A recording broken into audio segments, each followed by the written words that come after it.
Hey everybody, what is going on? I hope you guys are all doing well, and welcome to another tutorial video. In this video, I'll be explaining to you guys how you can print shipping slips on Cartel, so let's get right into it. Now, for this, you need to go into your orders and check any non-fulfilled or unshipped orders which will be available to you. If you have any orders, you just need to click on them and you'll have the tools at your disposal. Now, because I don't have any orders, I'll go over into this Cartel FAQ and show you guys from here how you can do it. Now, as I mentioned, you just need to go into your orders, go into unshipped, and select whichever order you wish, and then you'll have the option to use their own tools.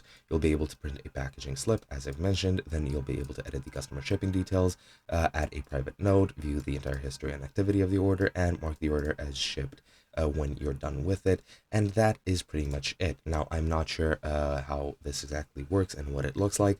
If you have any other better options, you might be able to go ahead and use third-party tools if there are any on the, for example, Chrome extension store. Just use whatever fits you best. However, you will be able to use their own tools, which will allow you to print a packaging slip. And that is pretty much all there is to it. Hope you guys enjoyed, and I'll be seeing you guys in another video.